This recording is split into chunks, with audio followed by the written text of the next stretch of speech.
Hello and welcome to the Hands Up If You're Human podcast, an ongoing series of conversations dedicated to exploring and celebrating the messy reality of being human. The truth is there is nothing any of us can think, say, do, or experience that isn't 100% human. So it's time to drop the shame and the guilt, accept everything that we are, and start working to create the lives we really want to live. My name is Wyndham. I am the Blueprint Coach, and it is my great pleasure to welcome somebody to this episode in season 3, which has a focus on finding your freedom. My guest today is, prepare yourself for Wyndham's window on the guest. My guest today is a consultant paediatric anaesthetist. He's an associate professor at University of Toronto. He is a poet with 2 collections already published and a 3rd collection coming later this year. He is a cinephile. He works part-time in a bookshop, and he is a carer of souls, both human and animal. My guest today is Conor McDonnell. Welcome to the podcast, Conor. How are you? Hi, Wyndham. Thank you so much. I'm a couple of inches smaller having listened to all that. Well, I find it fascinating. And one of the reasons I find all this fascinating is these little labels we use have so much subtext. But my first question for you is, what's missing from that list? Consultant paediatric anaesthetist, associate professor, poet, cinephile, part-time bookstore worker, and carer of souls. What have I missed? Um, you've probably missed the fact that for the last year, maybe year and a half now, when I speak publicly or present or do things like that, my bio used to sound quite like that, or a slightly less big up version of that. Um, but over the last that intervening time, I've actually have a kind of a cut the shit bio, and basically I said I usually don't find myself speaking in front of a large group of people who don't know something or most of those things about me. Um, so more and more I've been saying, all of those things I'm gradually putting aside. And Mm. you know, what you don't know about me is probably what you're going to learn while you listen to me speak for the next whatever time is allocated. Um, and at the end of that, if you want to come talk to me, here's a QR code. But no, I'm most of my bio now is like, these are the positions I will be vacating in the next year. Please contact me if you're interested in beginning your career or developing your career, and if any of these appeal to you. And, I obviously have a lot of succession plans in place, but also I'm just tired of the 2-minute introduction. And as I get older, the introduction, it always seems to start in the same place. He did his thing in Ireland, and then he did this, and then he did this. And I'm just like, I don't really value or care about a lot of that stuff anymore. I'm sitting in front of a bunch of degrees, but that's just because this is the best Wi-Fi in the house. But I'm like holding the router in my hands and rubbing it. But um, I guess the only thing that the biggest thing that's missing is improving, ever improving husband. Okay. Right? Uh, I think that actually, you know what, that's very fair and reasonable to say that I'm always trying to I'm always trying to impress one woman. Yeah. And I'm just, all of those things that you said are just me trying to do cartwheels in front of a woman on a beach at midnight and hoping that she's paying attention to me. And if anybody listening to this or watching this on YouTube doubted the bit when I said he was a poet, then I think we can just kick that down out of the window. All of those things are me just doing cartwheels on a beach to impress a woman. It's fucking brilliant. I love it. I even had an image of my skirt falling down over my face while I was doing it. Uh, I read something yesterday. I was reading something about I'm getting a lot of so that you mentioned a book for next year and or the end of this year. So I'm currently getting different blurbs and reviews, comments from people. And I find that actually those people are teaching me a lot about what I think I am and I am not as a writer. And it's Yeah. very interesting to have the good parts of what you think you've done very well confirmed, but also, one or two of them have mentioned poets I'd never heard of before. And I was like, okay, I guess I got to go read that guy and that woman. And one of them, I was starting to read about them yesterday, and that poet in question, he hates the term poet and hates anyone who refers to themselves as a poet. And he said, every member of the human race is a poet. And it's not a direct quote, but he's something like, every member of the human race is a poet. Just ask them to describe someone they love, And Yeah. so there are those of us who are, what's the word, arrogant enough to sit down and write those things down and think people will want to read them.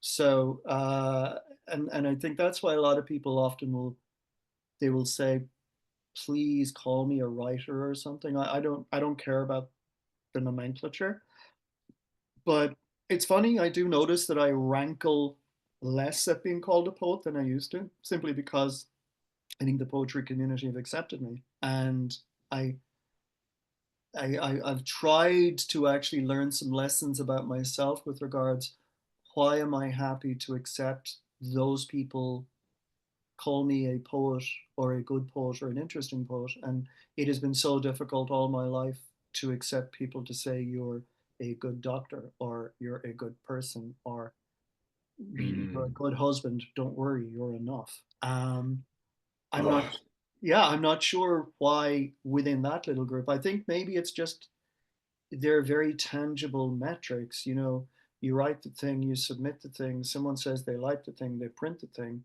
someone buys the thing, and then they turn around to you and go, oh, I liked the thing. And maybe there aren't many other places in life where you get that perfect circle of, yeah. yeah. Yeah. It's interesting, isn't it? Because with those kind of endeavors, I've got a friend called John Britton, and he's the founder of School of Humankind, which is a group I'm affiliated with. And he coaches creativity, or rather, he coaches people through creativity. And Mm, what I found interesting about you saying you're over the next how many you're leaving these things behind, you don't particularly like these labels, these 2 minute intros. There's something really, I think, limiting about the language and the labels we use, because I mentioned it earlier, there's some subtext that goes with it, but there are walls that go with it as well.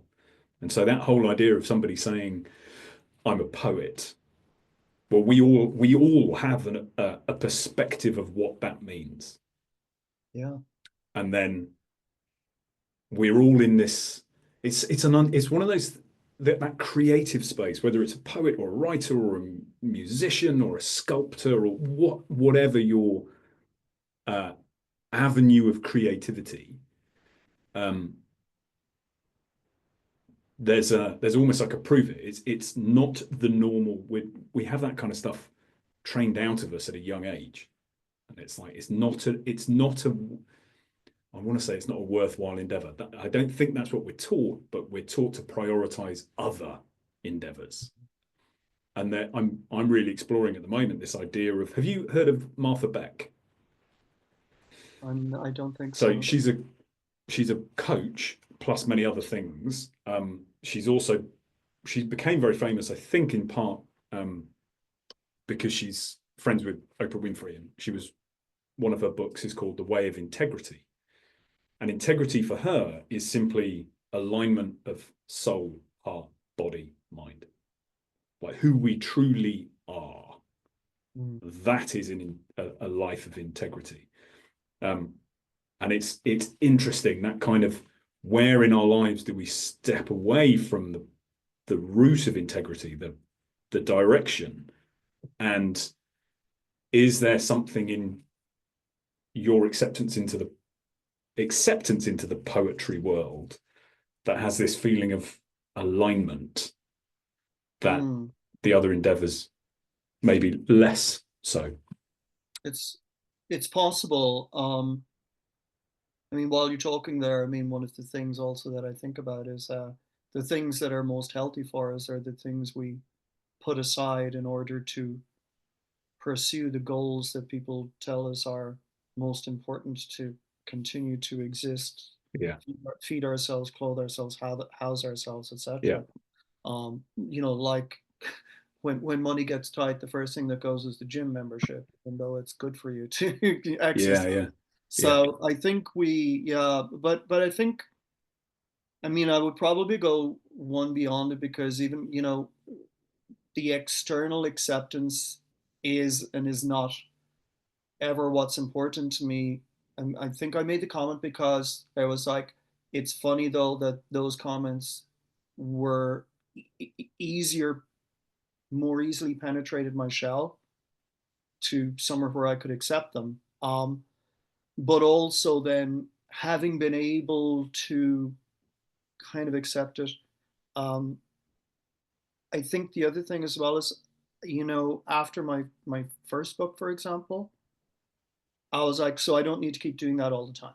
So I did that thing, and I did the book, and people bought the book, people liked the book, and no one came up to me and threw the book at me and shouted at me.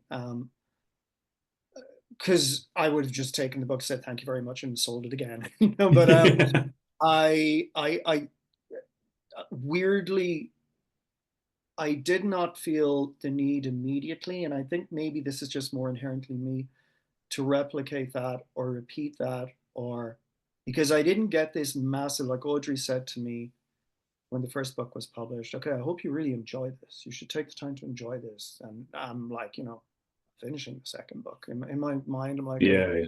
I'm worried, the second book is going to be more difficult. But um, I did enjoy it in my own way, because I enjoyed the freedom. I enjoyed it. Was like, okay, I cracked what I needed to crack, was get on a radar or a platform, is like getting your first tiny little independent movie made. At least people know there's a name and that name does something.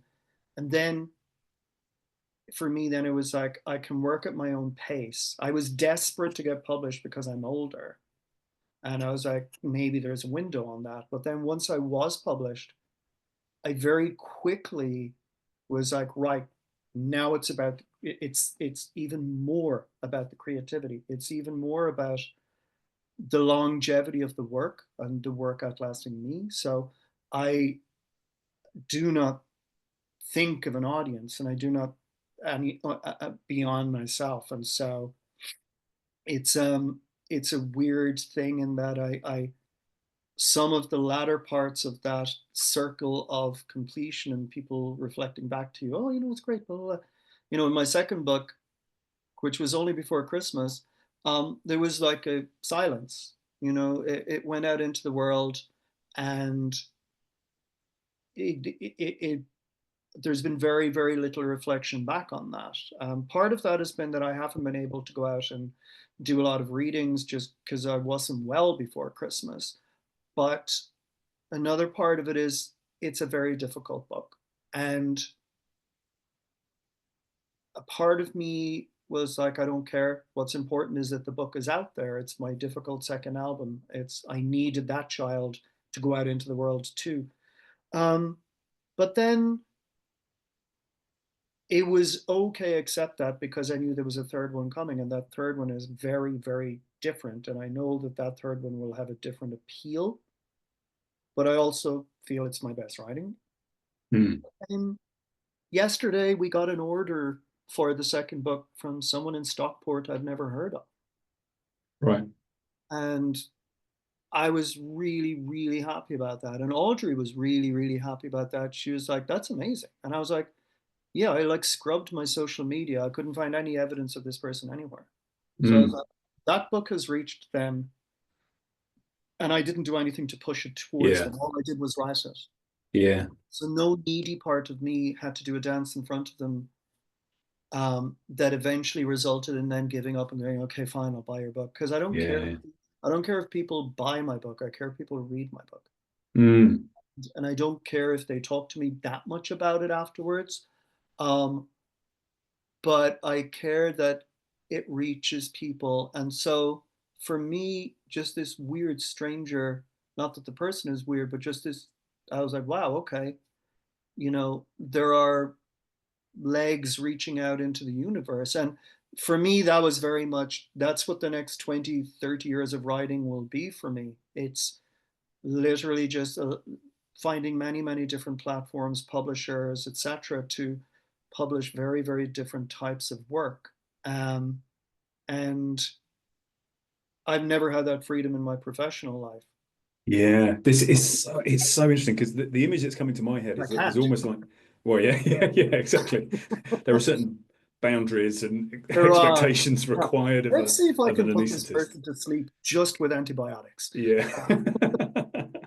But the image that was coming to my head was almost like the writing is you're dropping a stone in a lake that's surrounded by people, and you don't know who those people are. You can't see them, but the ripples move across the lake. And there are some people who won't have the um, awareness to see the ripple as it comes to them. And then there'll be others who see the light reflected off it and go, oh, that's interesting. I'll pick that up. Mm. You've mentioned freedom a couple of times, and given this is about finding your freedom, title of an upcoming book by Wyndham James, Yes. what what does finding your freedom mean or conjure for you? Uh, So I obviously, you told me you would ask me that question. Yeah. And I tried to think about it yesterday, and I wrote down I don't really know.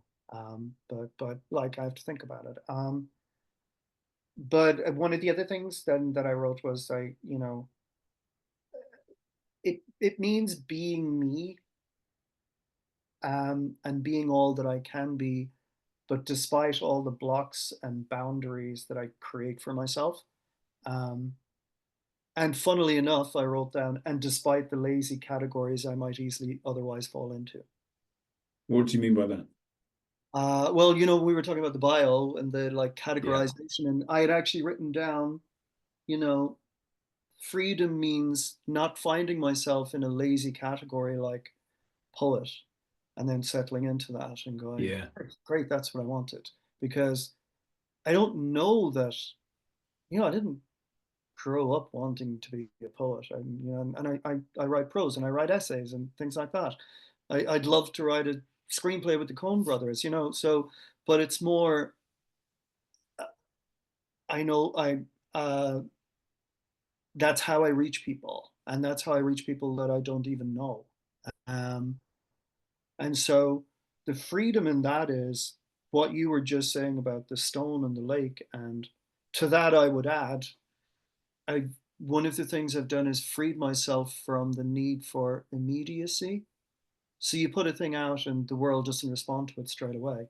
Yeah. Um, and I went off social media in September for some very specific reasons, but one of those reasons was I realized that, I wasn't the kind of person that on social media there's going to be this huge pile-on and people were being aggressive with me. I'm not from a minority, and I'm not like someone who seems like the easiest target in the world. But I realized that social media was damaging me because I was going to it looking for some sort of affirmation or positivity or whatever and not getting it. Yeah. But I also realized I'm not one of those persons that goes on social media and says, so privileged to have, so humble that, so proud that there are achievements in my life and I just don't share them. And when I do share them, it's usually because it's a team thing and Mm. I'm upping my team rather than upping myself. So I realized I'm going to a large warehouse of largely struggling people who are doing their best to maintain a public persona, who don't know anything about me or who I am. And I'm going there expecting them to somehow make me feel better about myself. And Mm. I'm like, they're and that's making me feel bad. So I was like, well, one way to not feel so bad is to not put myself in a place where I feel I'm being excluded, even though people aren't really doing that. Yeah. Because I've already excluded myself because I don't compete. I just do Mm. my thing. And I don't tell everybody when I have a poem published. And I don't tell everybody when I have a patient at 3 o'clock in the morning that would have died, but we did an amazing thing and the patient survived.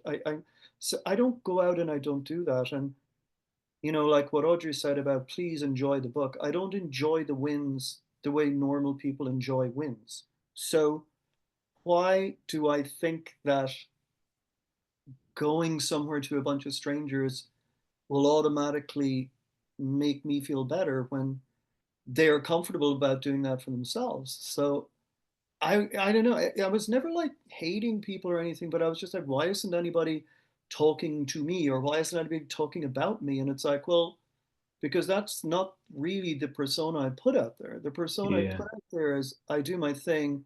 I'm glad you're aware of my thing. Some of you are my friends, but you're always welcome to have a chat if you want. Mm. But I was just like, It's so sorry. It's what's really interesting is you just said what I'm doing is I'm doing my thing. I've emphasized the my. You just said I'm doing my thing, and I don't think social media rewards people doing their thing. yeah, I think social media rewards people doing the social media thing, whatever that might be. And as that pivots, then different people will rise in that social media sphere.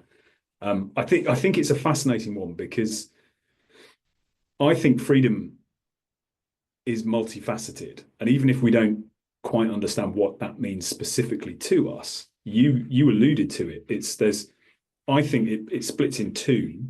There's freedom from, and there's freedom to. yeah, And you spoke about blocks and boundaries that require freedom, the creation of freedom from those blocks and boundaries. There's one of the other questions I'm really interested in from all of my guests is what is something you consistently or repeatedly have to free yourself from? from myself, Okay. myself, um, my inner voice, um, and I have a very bad blend of being highly competitive and highly needy. And I now, I mean, I've always had a reasonable idea about that, but it's only in more recent times I've realized how that can hold me back, whether it stops me doing a thing or whether it stops other people inviting me into a thing. But this idea of people will tolerate someone who's maybe competitive or somebody who's a bit more of a natural showman. But if that comes along with an inner core of neediness, I think that's a very, very difficult thing for people to get behind, or a very difficult thing for people to align themselves with. So one of the things that I've been doing in more maybe the last year or two is I will say no to an offer, a position in the hospital, a research position, whatever it is. I will say no to something that I think I will be very competitive, but I will also need validation within that. I tend to say no to those things. Okay. And is that a relatively new? Yeah. Okay. I would say the last year and a half, last 2 years. Okay. Yeah. And so, and it's come from some feedback, never direct feedback to that degree, but it's also come from, well, myself, I spent a long time kind of always complaining to Audrey's like, you know, what is it about me that people want to kind of be around me, but there's something that's kind of a little bit inherently unlikable as well. And I don't get what it is. And she would be like, "You're so hard on yourself." Yeah, yeah, yeah. But um, you know, I'm gonna shock you a little here because I'm gonna give you credit for something here.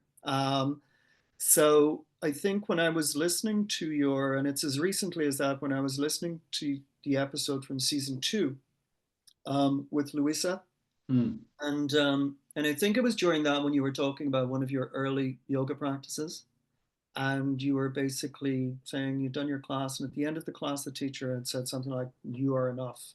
Mm.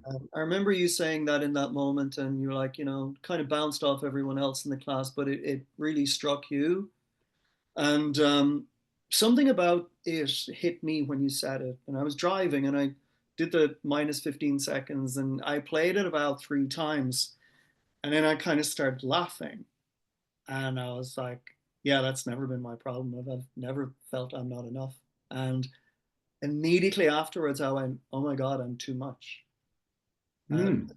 no, absolutely. I literally didn't pull over in the side of the road, but I was like, oh my God.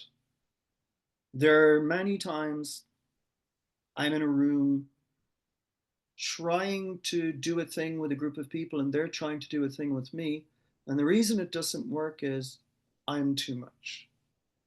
And it holds things back, whether it's potentially the development of a project of work, whether it's my ability to collaborate with on something creatively with someone who doesn't know me very well, or whether it's just being with a group of friends and having a few drinks and being out like you and I have probably socially only been together once or twice in the real world, you know. Yeah. But I would think that was back at a time when I was just projecting so much out so that nothing could of the center could be seen. I would forgive you for walking away from that kind of going, wow, like that just seemed like a performance. And so I think when you get to that stage in your journey, not life, but your journey where you're like, oh my God, Christ, I mean, I'm lucky to have health and skills and whatever, you know, education, all those things. I'm so lucky to have all of those. But when I put all of those on full, that's a lot for people. You know, Mm. that's like the people who love you and know you best kind of can maybe recoil from it a little and go, it'll be worth it. We'll get somewhere with this. But people who really don't know you, we've all been shoved together either socially or professionally or otherwise. I mean, I'm sure that like people walk away sometimes shaking their heads going, who the hell was that guy? You know? And Yeah. it's not that I don't listen to people's ideas and it's not that I don't, but it's even things just like, you know, this meeting is an hour long. What's the point of us meeting if we don't come out with something tangible at the end of it? Yeah. This is healthcare. People can die. We need to solve this. Yeah. But I, I, you know, honestly, I think for me, it felt like quite a personal revelation. It was like, you are more than capable of being way too much too often, Connor. Mm. That's Yeah. really interesting. And Just as well, a coming from just where it for came from. yeah. Well, just for the listeners, Connor is my wife's cousin. So we have known each other for 20 years.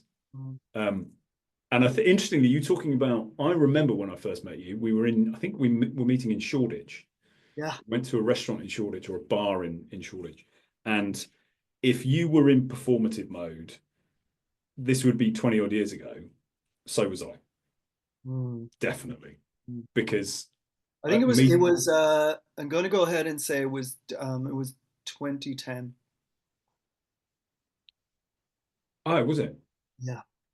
Yeah. Oh, well, I still would have been then, definitely. Oh And yeah. in that kind of, oh my God, this is Louisa's family, and I've got to put in a good show, and I've got to hold my ground, and I've got to make sure that if I always felt the need to compete do I mean compete? Show that I could give as well as I could take, and you know, Coexist. smart people, piss takey people Yeah. off the bat, and it's like you do not show weakness in this space type thing. So I would have been obscured with my own performance, probably at the exclusion of recognizing that's what I was seeing in you.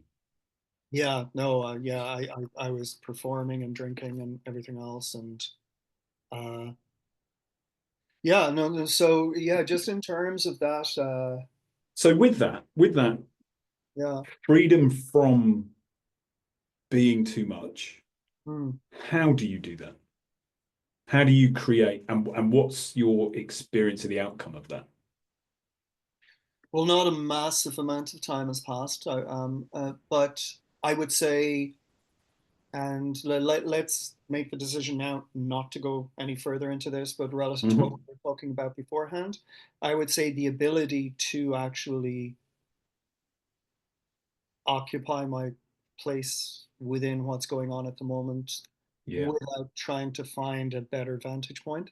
Um, Hmm. and, you know, I guess that's difficult for people listening. So just that there's a family member who's incredibly unwell at the moment, and it probably won't end well. And so it would be very easy to trample all over that as the big brother, as the big physician on the other side of the world, and as all of those things. Yeah. When in actual fact, the note here that the universe is giving me is just shut up, sit down, and await your orders. Yeah. Yeah. Yeah. And so that is, I don't know. That's, I don't know if there's any way to frame that within something that encompasses or freedom, but yeah, I mean, giving myself the What? freedom to not be the be all and end all, the Yeah. avenger, all those things. Yeah. It's interesting because the freedom I see in that is it's a freedom from self-imposed expectation. So if even if we take it out of this very personal space and put it into a workspace, Yeah. that kind of the universe saying, look, shut the fuck up, sit down. You're not the only one in this room. Mm. Actually, is this about you? Or is this about a team solving a problem? How can you best support the team? Because collaboratively, you're going to come to a better decision almost always. Mm. And actually, it's like, well, who's saying I have to lead this? Who's saying we have to solve it in this way and all that? Those kind of self-imposed expectations. And Being a recognizing as well that very childish thing, and it's a very difficult thing to admit, but the only reason it's easy to admit it's because it was is and never was a conscious thing of that if a group of people have an hour to solve something, one of the points of that hour is everyone not coming out afterwards going, wow, that guy's amazing. God, thank God we know that guy, you know? But it's like I would never say I go into an environment, especially like that, to perform in order to impress. It's always been an overcompensation from an incredible imposter syndrome, and an incredible. There's no reason I have no right to be here. I have no right to work in this building. Never mind have these people value my opinion at this level about this really important thing. So they just, they must want me to just juggle and tell knock knock jokes, like, because obviously I'm, you know. right. So but sometimes you need someone to slap you on the wrist, and sometimes you need someone to say, hey, you know, I think you're going to sit this project out, or, you know, we're not going to consider you for this particular thing. And nobody tells you why. And really, in industry or corporate or business, no one tells you, you know, we've had enough of you. We're like, oh, we want to give Mary a chance. Mm. But then it's a choice that you make whether you either a sit on the sidelines or just sit in the audience and mutter and grumble and plot and silently swear, or observe how those people are working without you leading them. Yeah. And then it's not that many steps to go, well, hell, I don't really freaking care about some of that stuff. So if they can do it without me, that means I can do this other stuff that I wanted to do. Honestly. Which is a which is Which, that segue into freedom too. yes, absolutely. Imagine having the ability to take a step back from any situation, see it for what it is, see your real part, not the imposed Yeah. expectation you put on yourself, or even the expectations other people may put on you, but being able to see that for what it really is, and then saying, oh, I don't have to do that. Other people can do that. That actually is their stuff to do. This frees up all of my time so I can go off and do this thing that I actually would like to do. It's such a for me, it's such a powerful distinction, the freedom from and freedom to. It's like Mm, I think yeah. we have to start with what do we free ourselves from? What are the boundaries that you spoke about, blocks and boundaries, and how do we identify what is actively blocking us? Because it's going to be within us to some degree. Yeah. And once we've identified it, how do we then move on to go, well, what do I really want to do instead? I've got this, I've created this freedom. What do I want to do with it? Exactly. And you know, that creates some really difficult choices then, because it's like, for example, like in our example, you know, I imposed a move halfway around the world to just do a little bit extra training, and then we were offered the opportunity to stay here, and that came with some very significant um, academic obstacles I had to overcome to be allowed to stay here, you know, and then to be able to support a family and pay a mortgage. And at some stage, the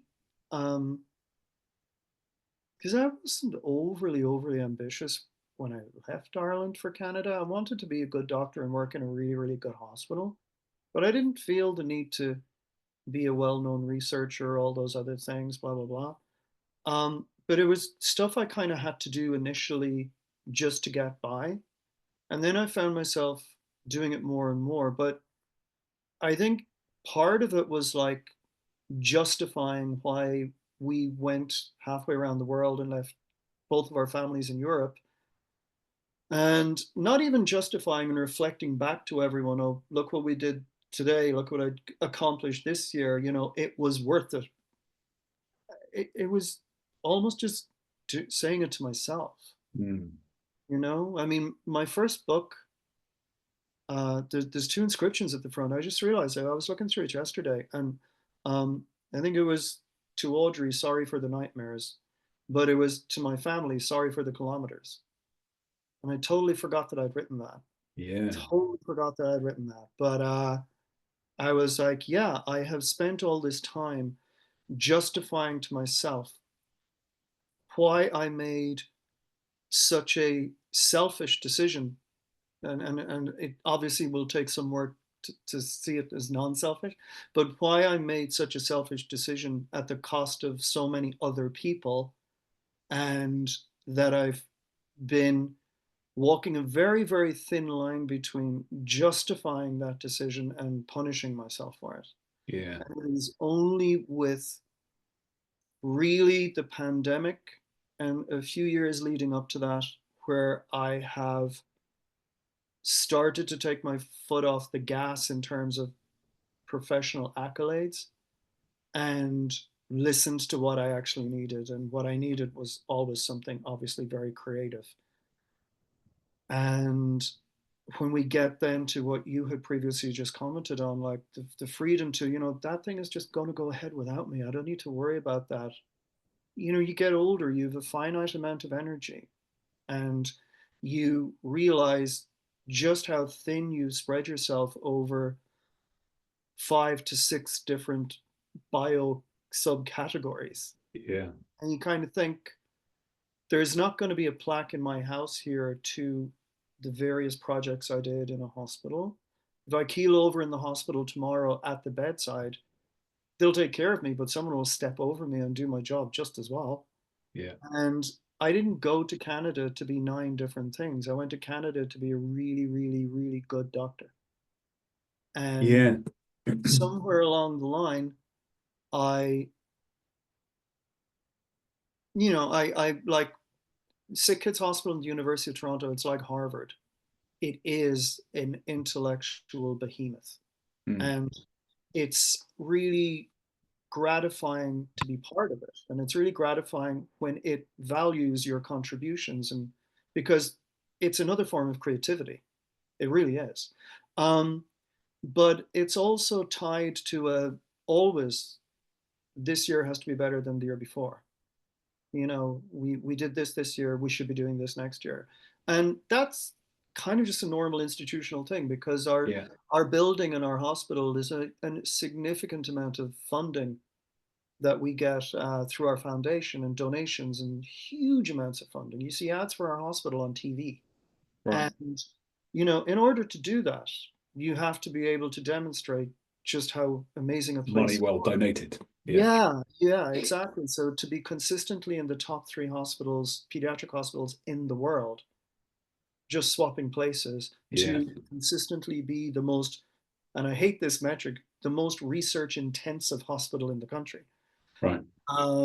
But I'd love the word that they put intensive in there. And so, you know, and at the end of the day, I think there's another freedom in that it's not the fault of any institution and it's not the fault of any boss.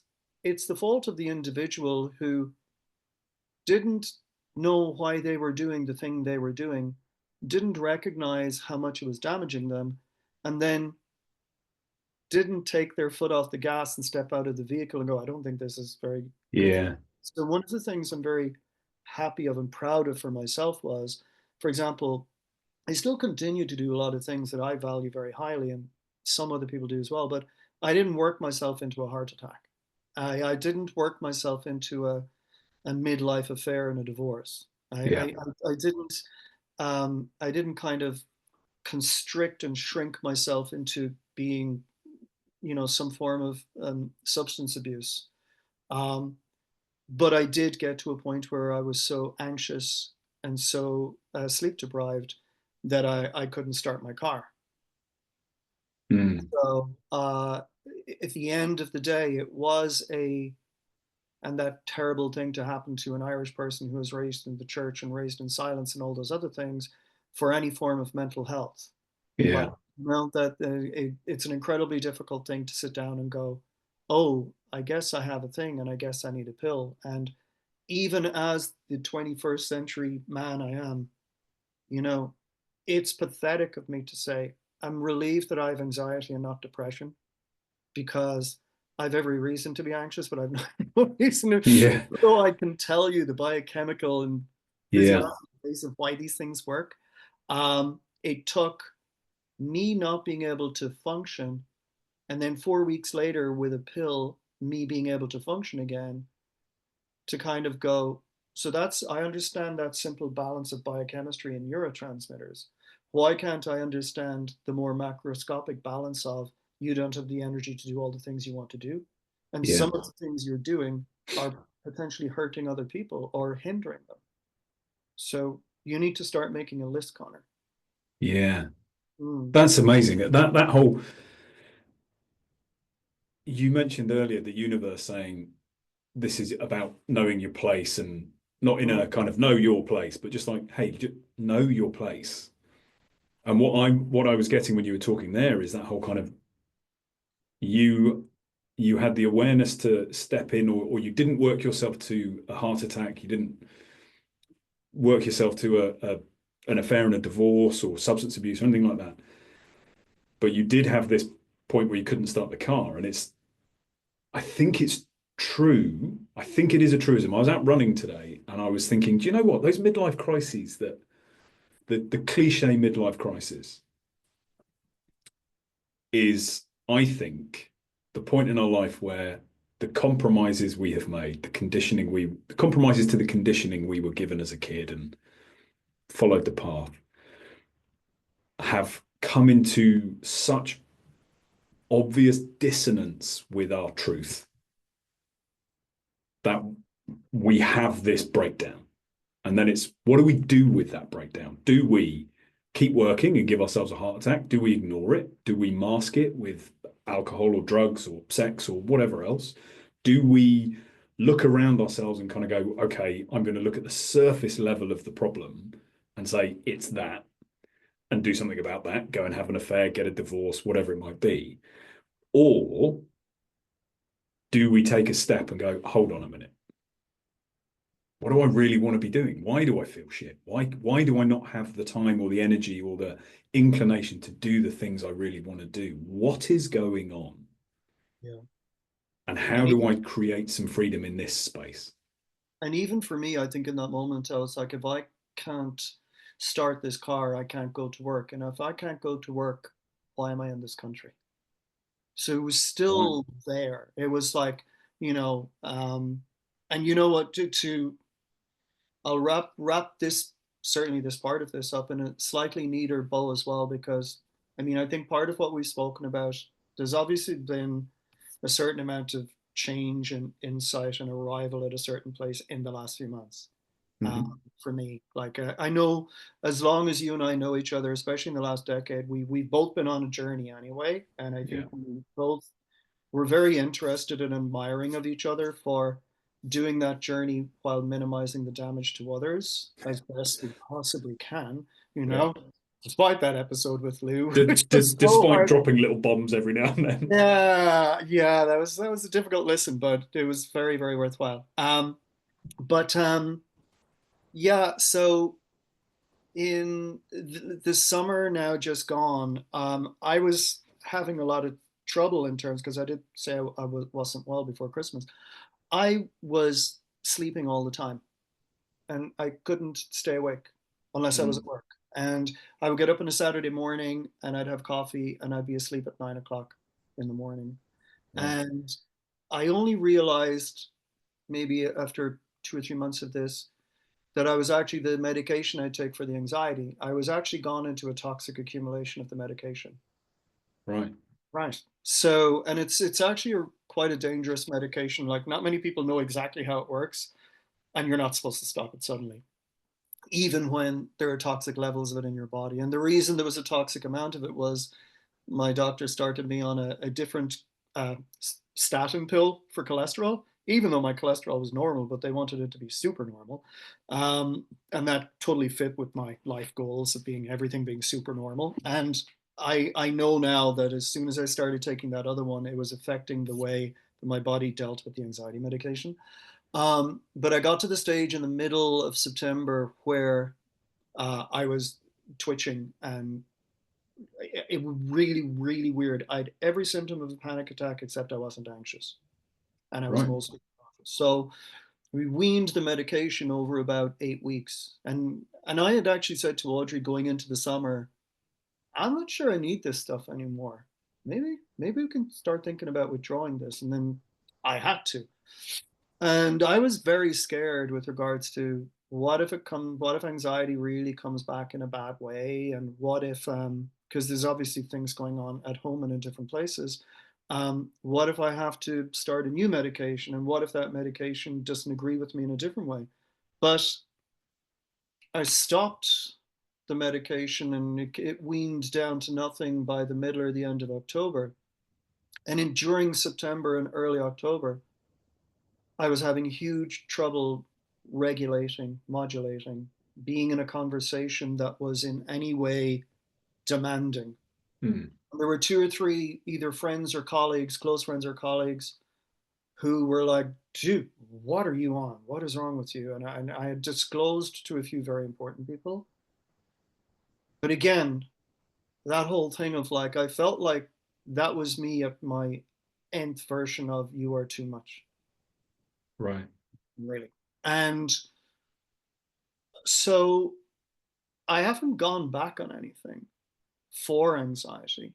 And my life circumstances haven't changed. There are still some very unwell people in my life, and there are still some very difficult questions that I ask myself every day. But I'm just, you know, I'm like, even like, if it's like, what if I don't sleep tonight? I won't be able to go to work tomorrow because I won't be able to do a good job. So, well, then you don't go to work tomorrow, I guess. And it's just this totally different.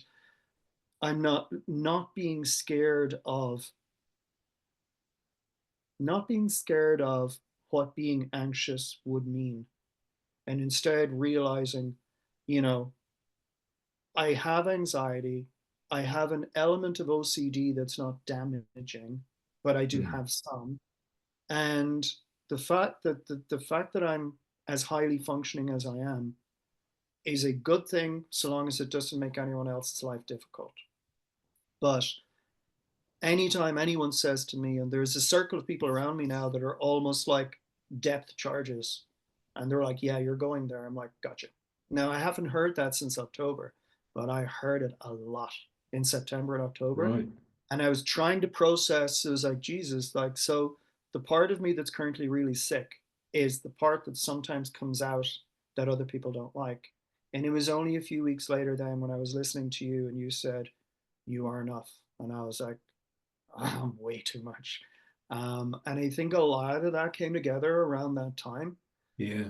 to the point that, yeah, I'm sitting here in the middle of a snowstorm, kind of going, am I going to have to go to Dublin in a hurry? and looking out the window and going, well, I'm not going anywhere for 48 hours because of this weather, and it doesn't make me panic. And I think Mm. that's a huge thing, like a huge thing to just go, not only can I not go, everyone else will either understand that, or they'll just have to get over it. It's like, Yeah.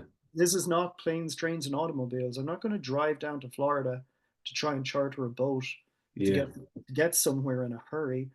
I just have to not sit back and accept everything that comes my way, but just go, this is a crazy set of circumstances right now, and you have no control over it. That's the interesting bit, isn't it? It's the control piece.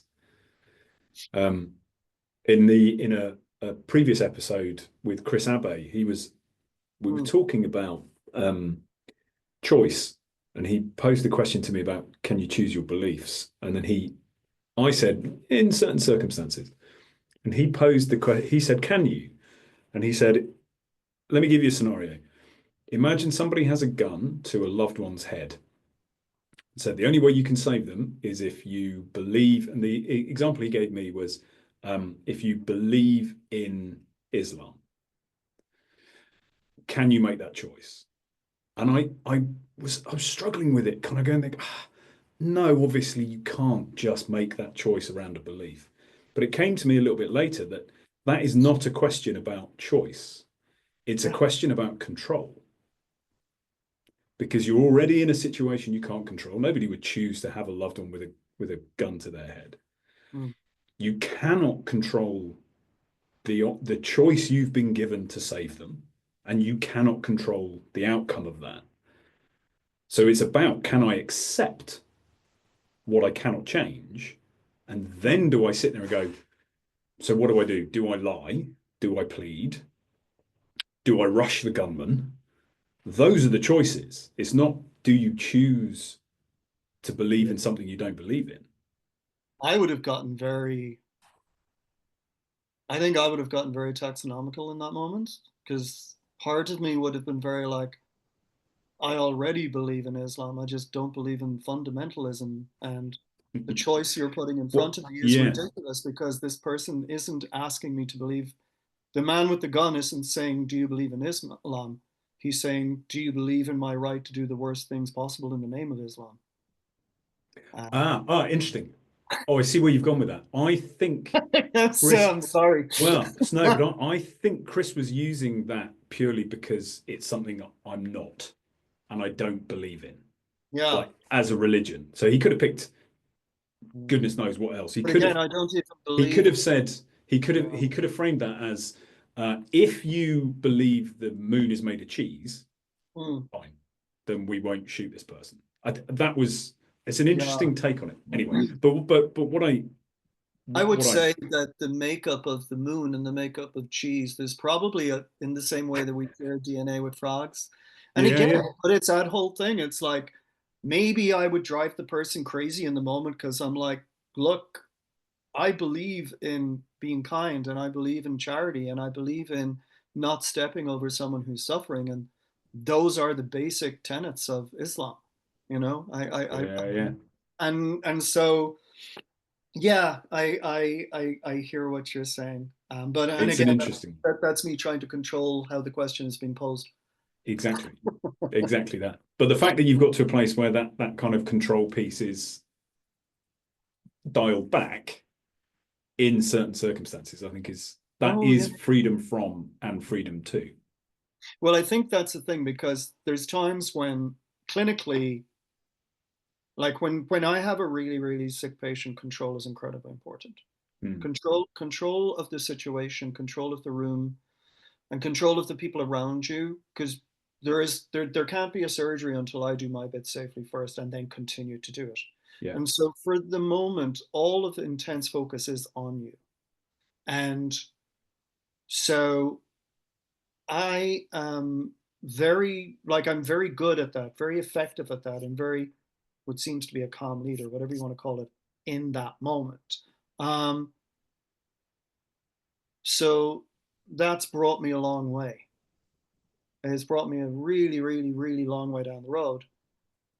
And I find that giving up control in other areas has made it even easier to seize that control gently in an operating room when it most has to happen. And even seizing that control by actually spotting something's about to go wrong and actually gently pushing someone into a position where they're the one solving it. Because Yeah. that's the ultimate giving away of control. It's like, I know the thing I do is going to change the trajectory of what's happening to this child in front of me. Yeah.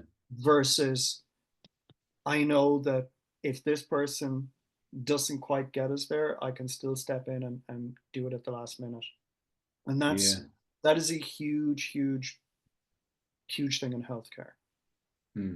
Being able to give over omnipotence without it looking like you're taking a risk with someone's life. Yeah. And It's so, presumably it's a teaching hospital as well, right? yeah. Yeah. So how do people learn? My brother's an anaesthetist as well, and Right. I've heard these stories. It's like, well, you have to do it. You have to do it to learn it. Well, and your brother would have been like me when we were in training. You had to do it because you were on your own at 3 o'clock in the morning. Yeah. Everyone else had gone home and left you to learn by fire. Yeah. Whereas in our environment, we have everyone there, like all the consultant. I'm a consultant, but I'm there at 4 o'clock in the morning with 2 trainees. And it's easy to kind of go, well, I'm here, so I should be doing the thing. Why the hell else Why am I? am I not in bed? Why Yeah. would I be in bed, you know? Yeah. And yeah, there's moments I've turned around to everyone and said, I'm going to do this thing because if I do it and I fail, I can live with that. You're in training. If you do it and you fail, this will be a huge problem for you. And then turn and say, by the way, I'm terrified as I'm doing it, but Yeah. I'm pretty sure I can. And so it's the best and the worst of me exist in those moments. And being able to actually say, well, these are the bits of me I will allow to exist in other areas, and these are the other bits that I have to allow just die off like a vestigial limb. Just let it wither, let it drop off, and let it be behind me on whatever journey I'm on. And Yeah. so, yeah. Amazing. Conor, I'm very conscious of time and taking up more of your time. I have one final question for you. What is something someone can do if they are feeling lost, if they're feeling stuck, or feeling like they would benefit from more freedom? What is something they can do to approach that?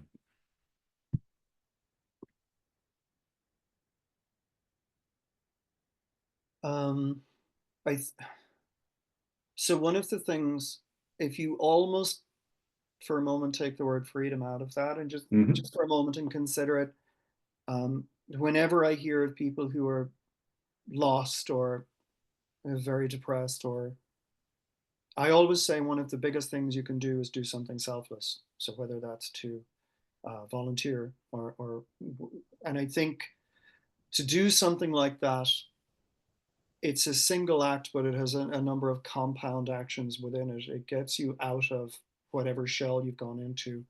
You have to in some way interact with someone else, and if you see another situation that maybe it's quite upsetting or something, it maybe takes you out of your own for a moment. And so I think it's really important to do something selfless, to not expect anything back for it. um, and I guess then you don't have to kind of marry this to that. But I think it is really incredibly important to be creative. And I'm not saying you have to find a thing that does both of those together, because you can do two things. Yeah. There's 7 days in the week. I think, like, I know you mentioned early on the whole thing of I work in a bookstore on a Saturday. I work in a bookstore on a Saturday because I get a huge amount of social interactions. And when I one day retire from the hospital, I can't go from having 125 social interactions on a Friday to having none on a Monday. And so I'm a very social person. And that's not just important to me, it's actually necessary for me. And so I think volunteering, doing something selfless, doing something for somebody else, it actually ticks a lot of the early boxes on the road to recovery of some sort or another. And I think that in and of itself can even maybe create a little bit of freedom and a little bit of space whereby all of a sudden then you go, you know what, I'd like to take a dance class, or something like that, because it's hard to sit there in the at ground zero of something horrendous in your own life, even if it is your life, you're always at the center of it. It's very, very hard to think of, I'll go and do a dance class. But if you kind of do something else and you realize, if I don't turn up at that soup kitchen, there's not enough people to give food. Somewhere along that line, I think then you go, oh, while I'm out of the house, yeah, I'll take a dance class. Yeah, Yeah. So I brilliant. think selfless acts, volunteering, I think it's huge. Brilliant. Thank you so much, Conor. I thank you so much for your time, for your um, openness, for your willing to share. I, I think one of the paths to freedom is talking and being willing to maybe share our vulnerabilities, um, definitely share our scars. I agree. So thank you so much for that. If anybody, where can people get hold of you? Where can people find you if they are interested in your difficult second album or your less difficult first album and are waiting for your third album, your poetry collections? Where can people find you and them? Not on social media most of the time. Yay! No, yeah. Any social media handle I have is Connor Punchbook, wherever it is. But I guess the website, it's connorgmcdonald.com. And I And have spell that because I have been yeah. misspelling your name C until O today. okay.